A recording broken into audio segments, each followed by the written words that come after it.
براءة من الله ورسوله إلى الذين عاهدتم من المشركين فسيحوا في الأرض 4 أشهر واعلموا أنكم غير معجز الله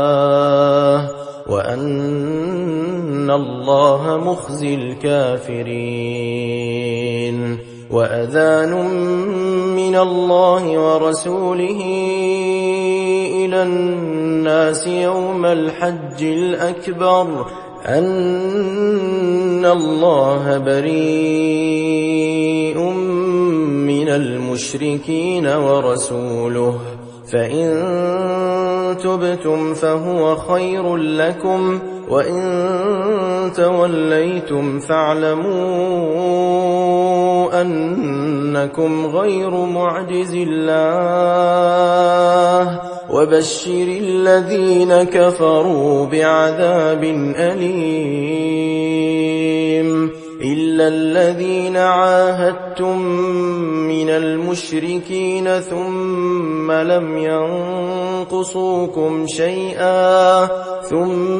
لم ينقصوكم شيئا ولم يظاهروا عليكم أحدا فأتموا إليهم عهدهم إلى مدتهم إن الله يحب المتقين فإذا انسلخ الأشهر الحرم فاقتلوا المشركين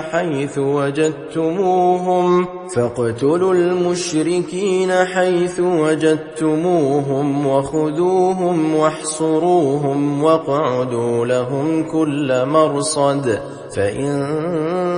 تابوا وأقاموا الصلاة وآتوا الزكاة فخلوا سبيلهم إن الله غفور رحيم وإن أحد من المشركين استجارك فأجره حتى يسمع كلام الله ثم أبلغه مأمنه ذلك بأنهم قوم لا يعلمون كيف يكون للمشركين عهد عند الله وعند رسوله إلا الذين عاهدتم عند المسجد الحرام فما استقاموا لكم فاستقيموا لهم إن الله يحب المتقين كيف وإن يظهروا عليكم لا يرقبوا فيكم إلا ولا ذمة يرضونكم بأفواههم وتأبى قلوبهم وأكثرهم فاسقون اشتروا بآيات الله ثمنا قليلا فصدوا عن سبيله إنهم ساء ما كانوا يعملون لا يرقبون في مؤمن إلا ولا ذمة وأولئك هم المعتدون فإن تابوا وأقاموا الصلاة وآتوا الزكاة فإخوانكم في الدين ونفصل الآيات لقوم يعلمون وإن نكثوا أيمانهم من بعد عهدهم وطعنوا في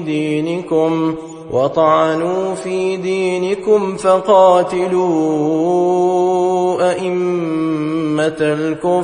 فقاتلوا أئمة الكفر إنهم لا وأيمان لهم لعلهم ينتهون ألا تقاتلون قوما نكثوا أيمانهم وهموا بإخراج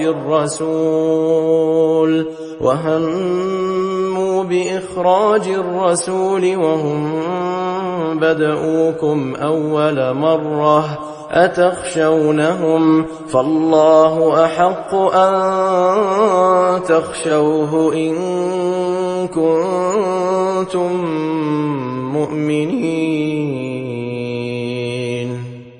قاتلوهم يعذبهم الله بأيديكم ويخزهم وينصركم عليهم ويشف صدور قوم مؤمنين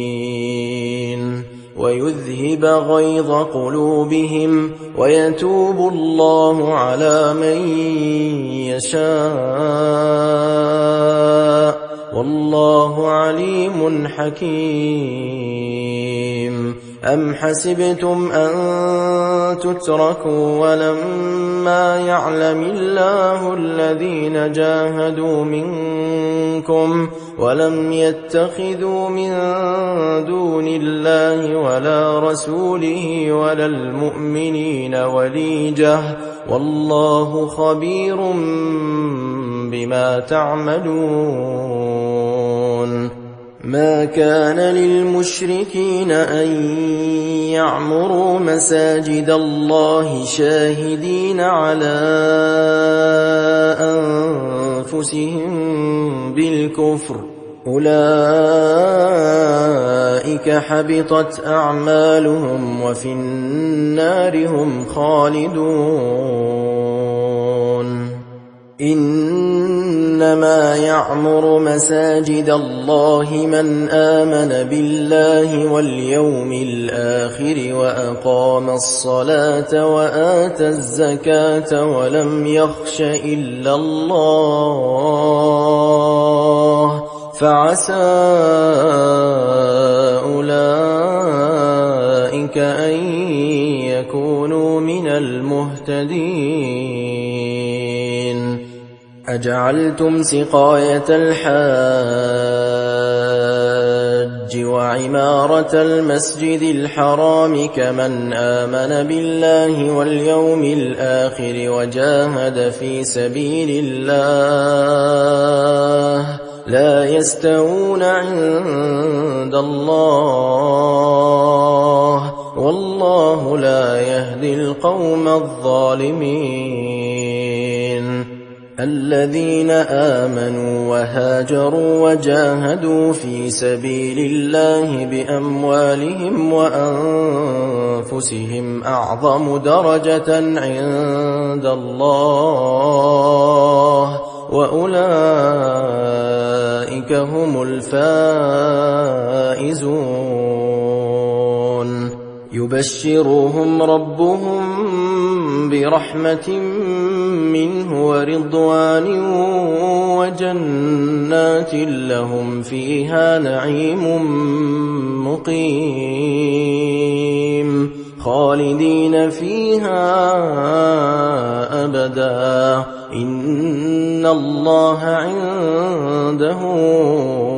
أجر عظيم يا أيها الذين آمنوا لا تتخذوا آباءكم وإخوانكم أولياء إن استحبوا الكفر على الإيمان ومن يتولهم منكم فأولئك هم الظالمون قل إن كان آباؤكم وأبناؤكم وإخوانكم وأزواجكم وعشيرتكم وأموال اقترفتموها وتجارة تخشون كسادها ومساكن ومساكن ترضونها أحب إليكم من الله ورسوله وجهاد في سبيله فتربصوا حتى يأتي الله بأمره والله لا يهدي القوم الفاسقين. لقد نصركم الله في مواطن كثيرة ويوم حنين إذ أعجبتكم كثرتكم فلم تغن عنكم شيئا وضاقت عليكم الأرض بما رحبت ثم وليتم مدبرين. ثم أنزل الله سكينته على رسوله وعلى المؤمنين وأنزل جنودا لم تروها وعذب الذين كفروا وذلك جزاء الكافرين. ثم يتوب الله من بعد ذلك على من يشاء والله غفور رحيم. يا أيها الذين آمنوا إنما المشركون نجس فلا يقربوا المسجد الحرام بعد عامهم هذا وإن خفتم عيلة فسوف يغنيكم الله من فضله إن شاء إن الله عليم حكيم. قاتلوا الذين لا يؤمنون بالله ولا باليوم الآخر ولا يحرمون ما حرم الله ورسوله ولا يدينون دين الحق من الذين أوتوا الكتاب حتى يعطوا الجزية عن يد وهم صاغرون. وقالت اليهود عزير ابن الله وقالت النصارى المسيح ابن الله ذلك قولهم بأفواههم يضاهئون قول الذين كفروا من قبل قاتلهم الله أنى يؤفكون. اتخذوا أحبارهم ورهبانهم أربابا من دون الله والمسيح ابن مريم وما أمروا إلا ليعبدوا إلها واحدا لا إله إلا هو سبحانه عما يشركون. يريدون أن يطفئوا نور الله بأفواههم ويأبى الله إلا أن يتم نوره ولو كره الكافرون. هو الذي أرسل رسوله بالهدى ودين الحق ليظهره على الدين كله ولو كره المشركون. يا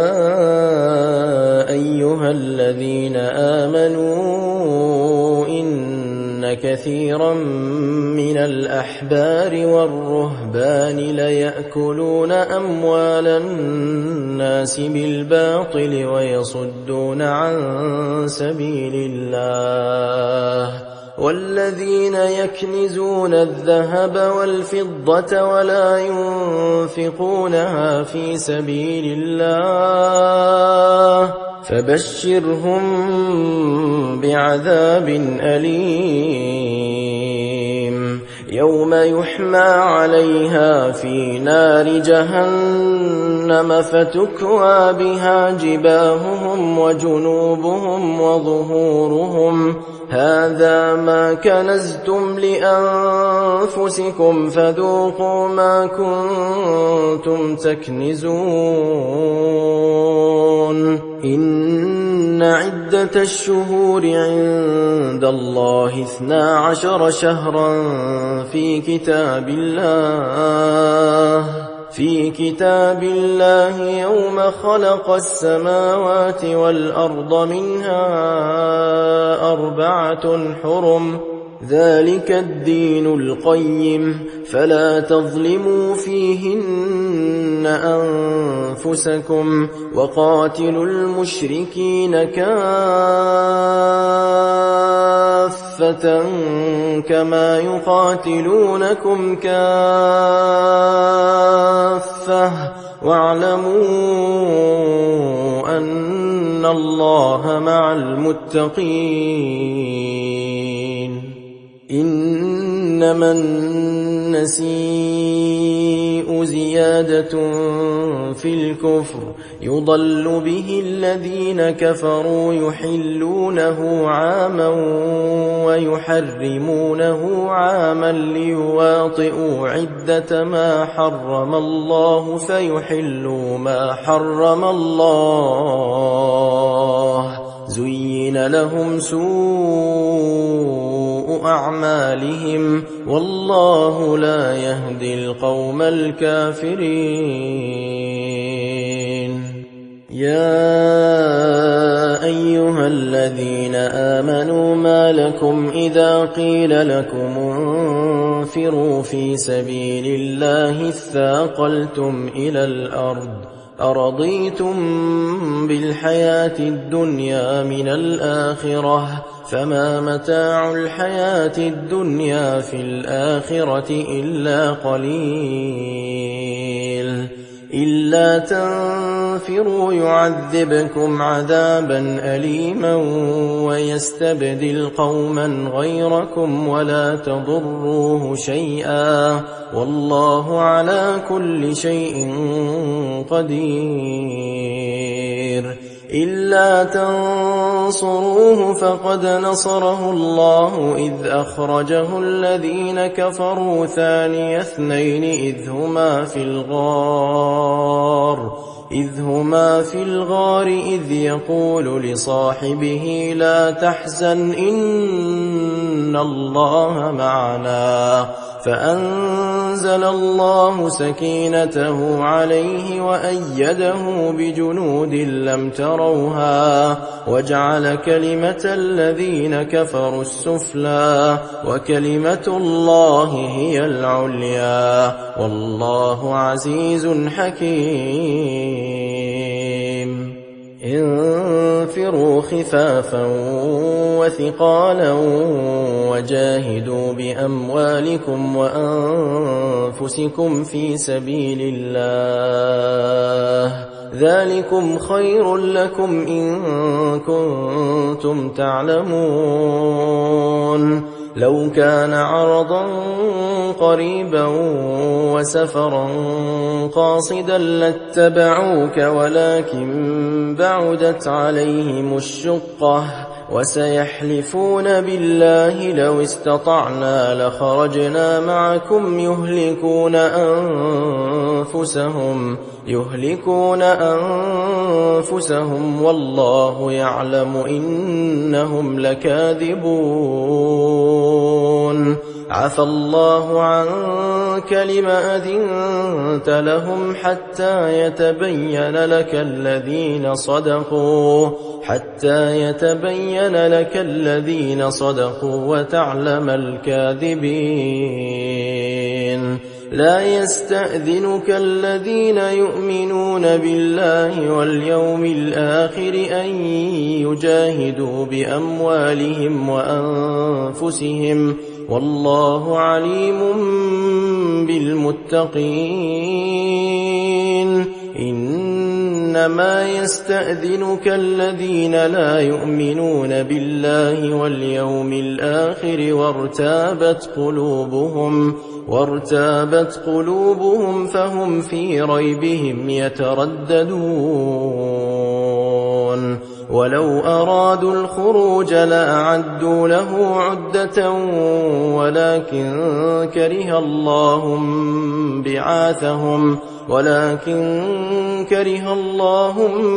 بعاثهم فثبطهم وقيل اقعدوا مع القاعدين لو خرجوا فيكم ما زادوكم إلا خبالا ولأوضعوا خلالكم يبغونكم الفتنة وفيكم سماعون لهم والله عليم بالظالمين لقد ابتغوا الفتنة من قبل وقلبوا لك الأمور حتى جاء الحق وظهر أمر الله وهم كارهون ومنهم من يقول ائذن لي ولا تفتني ألا في الفتنة سقطوا وإن جهنم لمحيطة بالكافرين إن تصبك حسنة تسؤهم وإن تصبك مصيبة يقولوا قد أخذنا أمرنا من قبل ويتولوا وهم فرحون قل لن يصيبنا إلا ما كتب الله لنا هو مولانا وعلى الله فليتوكل المؤمنون قل هل تربصون بنا إلا إحدى الحسنيين ونحن نتربص بكم أن يصيبكم الله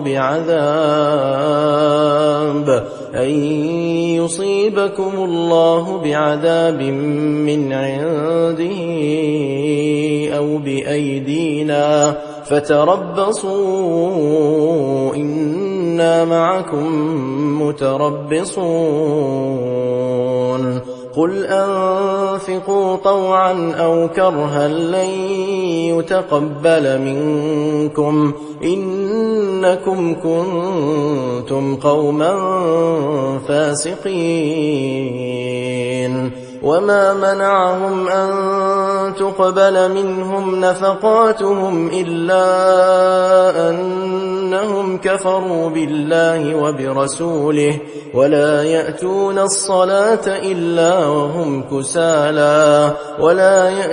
الصلاة إلا وهم كسالى ولا ينفقون إلا وهم كارهون فلا تعجبك أموالهم ولا أولادهم إنما يريد الله ليعذبهم بها في الحياة الدنيا وتزهق أنفسهم وهم كافرون ويحلفون بالله إنهم لمنكم وما هم منكم ولكنهم قوم يفرقون لو يجدون ملجأ أو مغارات أو مدخلا لولوا إليه وهم يجمحون ومنهم من يلمزك في الصدقات فإن أعطوا منها رضوا وإن لم يعطوا منها إذا هم يسخطون ولو أنهم رضوا ما آتاهم الله ورسوله وقالوا حسبنا الله سيؤتينا الله من فضله ورسوله إنا إلى الله راغبون إنما الصدقات للفقراء والمساكين والعاملين عليها والمؤلفة قلوبهم وفي الرقاب والغارمين وفي سبيل الله وابن السبيل فريضة من الله والله عليم حكيم.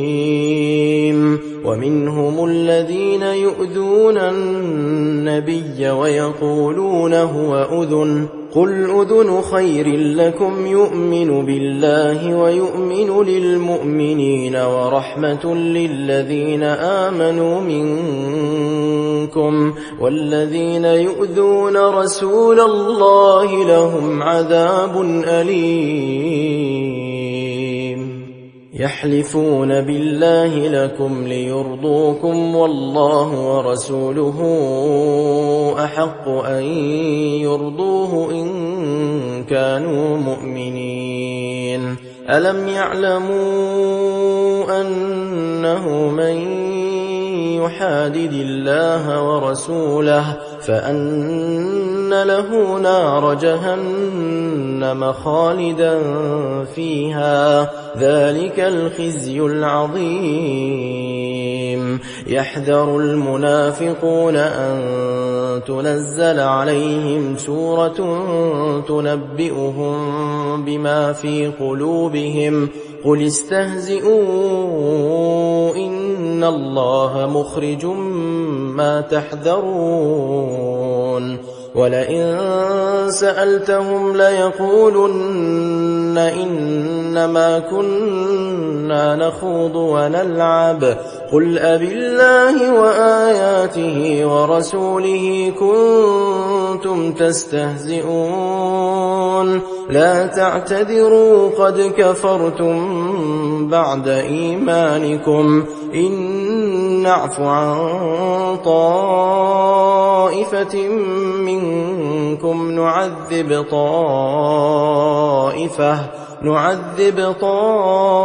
طائفة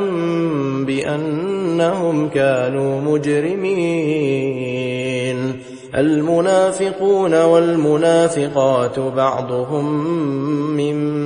بعض يأمرون بالمنكر وينهون عن المعروف ويقبضون أيديهم نسوا الله فنسيهم إن المنافقين هم الفاسقون.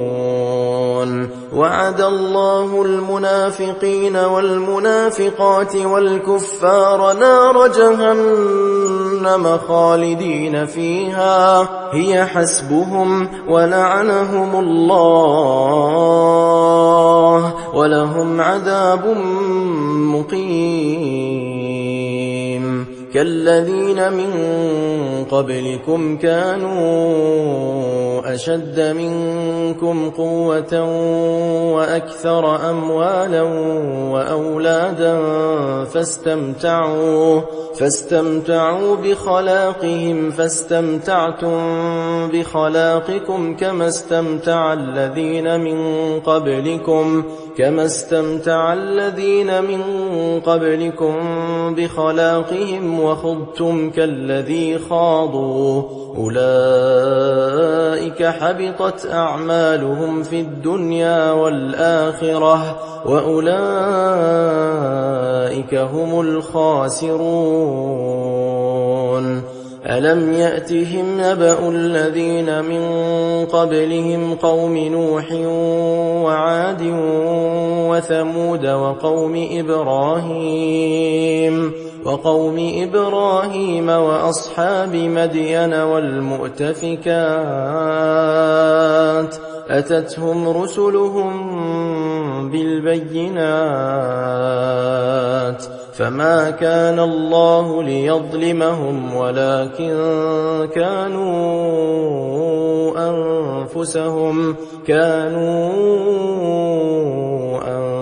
أنفسهم يظلمون. والمؤمنون والمؤمنات بعضهم أولياء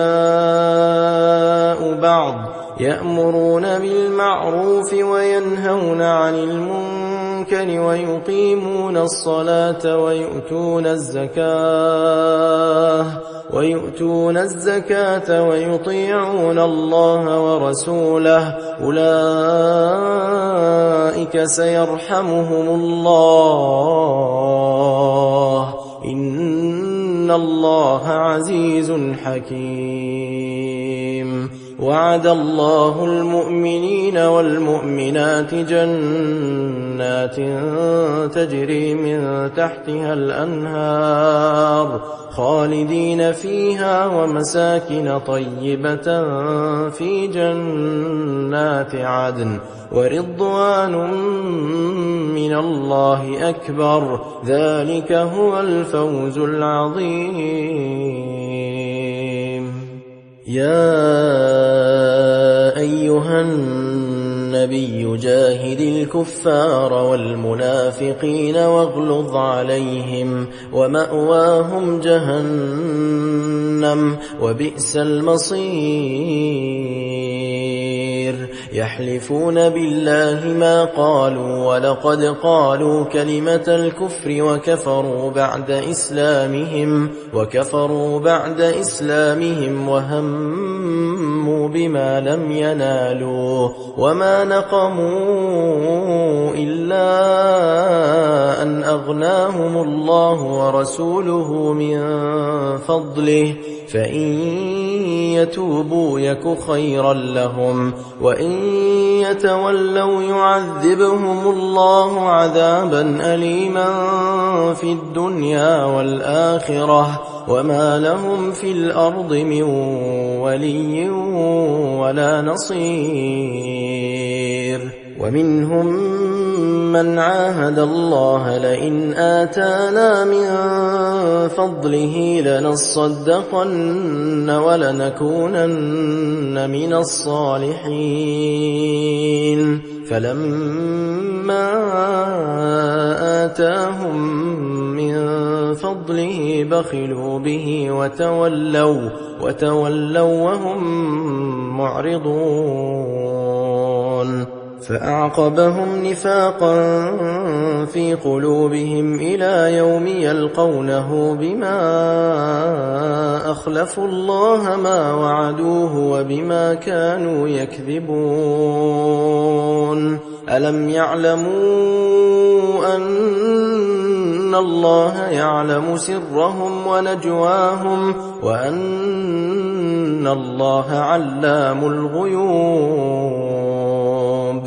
الذين يلمزون المطوعين من المؤمنين في الصدقات والذين لا يجدون إلا جهدهم فيسخرون منهم سخر الله منهم ولهم عذاب أليم. استغفر لهم أو لا تستغفر لهم إن تستغفر لهم 70 مرة فلن يغفر الله لهم ذلك بأنهم كفروا بالله ورسوله والله لا يهدي القوم الفاسقين. فرح المخلفون بمقعدهم خلاف رسول الله وكرهوا أن يجاهدوا بأموالهم وأنفسهم في سبيل الله وقالوا لا تنفروا في الحر قل نار جهنم أشد حرا لو كانوا يفقهون. فليضحكوا قليلا وليبكوا كثيرا جزاء بما كانوا يكسبون. فإن رجعك الله إلى طائفة منهم فاستأذنوك للخروج فقل لن تخرجوا معي أبدا ولن تقاتلوا معي عدوا إنكم رضيتم بالقعود أول مرة فاقعدوا مع الخالفين ولا تصل على أحد منهم مات أبدا ولا تقم على قبره إنهم كفروا بالله ورسوله وماتوا وهم فاسقون ولا تعجبك أموالهم وأولادهم إنما يريد الله أن يعذبهم بها في الدنيا وتزهق أنفسهم وهم كافرون وإذا أنزلت سورة أن آمنوا بالله وجاهدوا مع رسوله استأذنك أولو الطول منهم وقالوا ذرنا نكن مع القاعدين رضوا بأن يكونوا مع الخوالف وطبع على قلوبهم فهم لا يفقهون لكن الرسول والذين آمنوا معه جاهدوا بأموالهم وأنفسهم وأولئك لهم الخيرات وأولئك هم المفلحون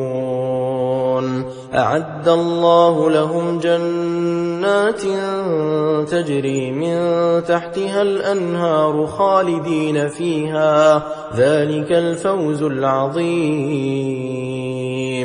وجاء المعذرون من الأعراب ليؤذن لهم وقعد الذين كذبوا الله ورسوله سيصيب الذين كفروا منهم عذاب أليم ليس على الضعفاء ولا على المرضى ولا على الذين لا يجدون ما ينفقون حرج إذا نصحوا لله ورسوله ما على المحسنين من سبيل والله غفور رحيم ولا على الذين إذا ما أتوك لتحملهم قلت لا أجد ما أحملكم عليه تولوا وأعينهم تفيض من الدمع حزنا ألا يجدوا ما ينفقون إنما السبيل على الذين يستأذنونك وهم أغنياء رضوا بأن يكونوا مع الخوالف وطبع الله على قلوبهم فهم لا يعلمون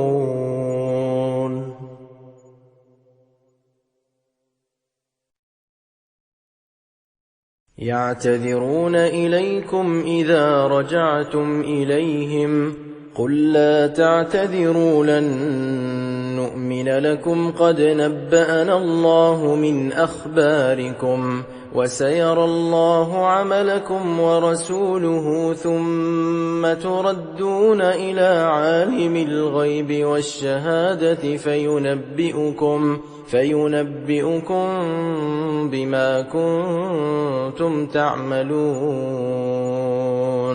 سيحلفون بالله لكم إذا انقلبتم إليهم لتعرضوا عنهم فأعرضوا عنهم إنهم رجس ومأواهم جهنم جزاء بما كانوا يكسبون يحلفون لكم لترضوا عنهم فإن ترضوا عنهم فإن الله لا يرضى عن القوم الفاسقين الأعراب أشد كفرا ونفاقا وأجدر ألا يعلموا حدود ما أنزل الله على رسوله والله عليم حكيم. ومن الأعراب من يتخذ ما ينفق مغرما ويتربص بكم الدوائر عليهم دائرة السوء والله سميع عليم. ومن الأعراب من يؤمن بالله واليوم الآخر ويتخذ ما ينفق قربات عند الله وصلوات الرسول ألا إنها قربة لهم سيدخلهم الله في رحمته إن الله غفور رحيم. والسابقون الأولون من المهاجرين والأنصار والذين اتبعوهم بإحسان رضي الله عنهم ورضوا عنه وأعد لهم جنات تجري تحتها الأنهار خالدين فيها أبدا ذلك الفوز العظيم. وممن حولكم من الأعراب منافقون ومن أهل المدينة مردوا على النفاق لا تعلمهم نحن نعلمهم سنعذبهم مرتين ثم يردون إلى عذاب عظيم. وآخرون اعترفوا بذنوبهم خلطوا عملا صالحا وآخر سيئا عسى الله أن يتوب عليهم إن الله غفور رحيم. خذ من أموالهم صدقة تطهرهم وتزكيهم بها وصل عليهم إن صلاتك سكن لهم والله سميع عليم. ألم يعلموا أن الله هو يقبل التوبة عن عباده ويأخذ الصدقات وأن الله هو التواب الرحيم. وقل اعملوا فسيرى الله عملكم ورسوله والمؤمنون وستردون إلى عالم الغيب والشهادة فينبئكم بما كنتم تعملون. وآخرون مرجون لأمر الله إما يعذبهم وإما يتوب عليهم والله عليم حكيم. والذين اتخذوا مسجدا ضرارا وكفرا وتفريقا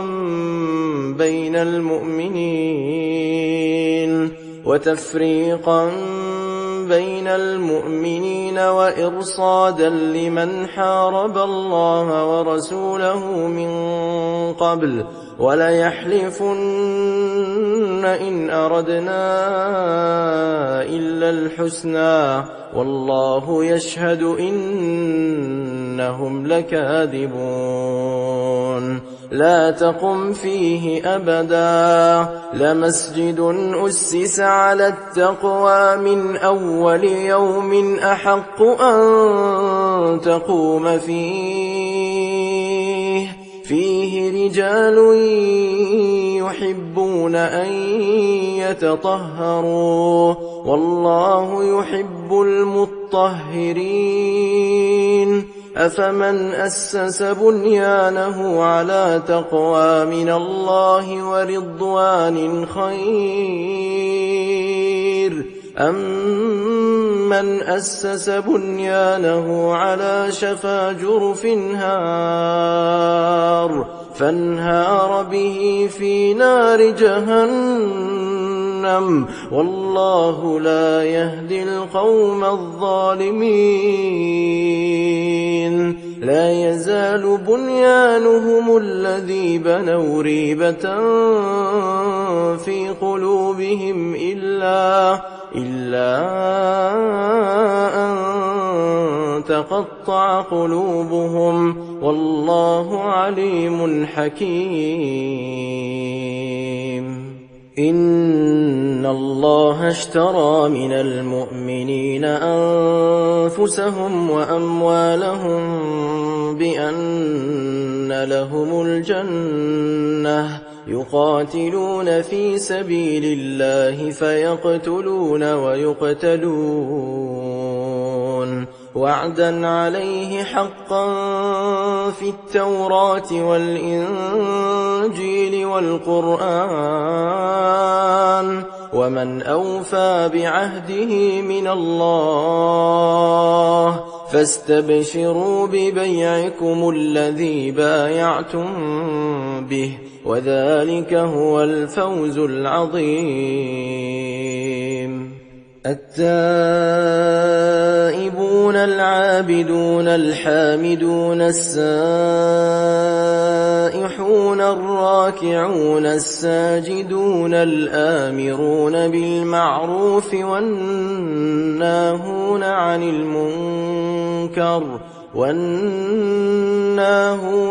المنكر والحافظون لحدود الله وبشر المؤمنين ما كان للنبي والذين آمنوا أن يستغفروا للمشركين ولو كانوا أولي قربى من بعد ما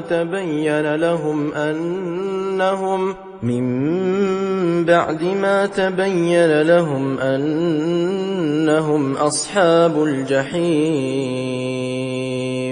وما كان استغفار إبراهيم لأبيه إلا عن موعدة وعدها إياه فلما تبين له أنه عدو لله تبرأ منه إن إبراهيم لأواه حليم وما كان الله ليضل قوما بعد إذ هداهم حتى يبين لهم ما يتقون إن الله بكل شيء عليم إن الله له ملك السماوات والأرض يحيي ويميت وما لكم من دون الله من ولي ولا نصير لقد تاب الله على النبي والمهاجرين والأنصار الذين اتبعوه في ساعة العسرة من بعد ما كاد يزيغ قلوب فريق منهم ثم تاب عليهم إنه بهم رءوف رحيم وعلى الثلاثة الذين خلفوا حتى إذا ضاقت عليهم الأرض بما رحبت وضاقت عليهم أنفسهم وظنوا